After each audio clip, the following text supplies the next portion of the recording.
নমস্কাৰ। আজিৰ মোৰ কবিতাৰ শিৰোনাম ভাৱনা।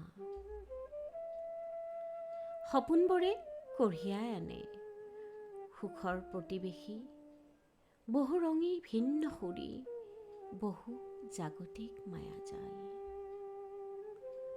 গৃহবন্দী অন্তদ্বন্দী সপোনৰ পৃষ্ঠাবোৰত যেতিয়া জোনাকী পৰুৱাই পোহৰ বিলায়, বহু মন যায় ধৰি ৰাখিবলৈ। দুভাগ নিশা তন্দ্ৰাৰ কোলাত মৰমৰ বন্যা বৈ ৰয়। হাতত ললিপপ লৈ মিঠা মিঠা সোৱাদে ল'ৰালিৰ ধেমালিৰ ঘৰখনত মই যে উমলি ফুৰোঁ।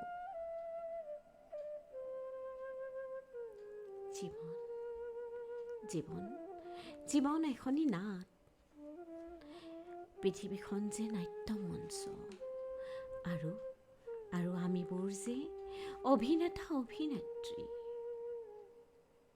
মাথো সময়ে সময়ে চৰিত্ৰৰ কৰ্মৰ তালিকাখনৰ অদল বদল হৈ থাকে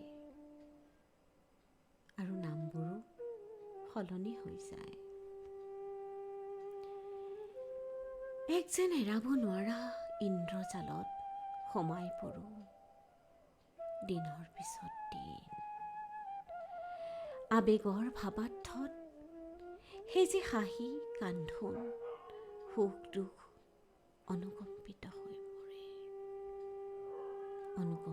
হৈ পৰে সুখ দুখবোৰ।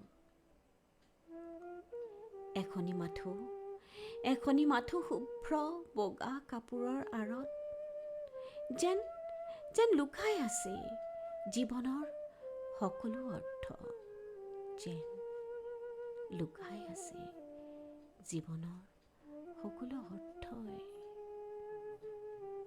এনেদৰেই ভাৱৰ সমাহাৰত সৃষ্টি হয় নতুন নতুন শব্দৰ, নতুন নতুন ভাৱনাৰ, নতুন নতুন কবিতাৰ। ধন্যবাদ।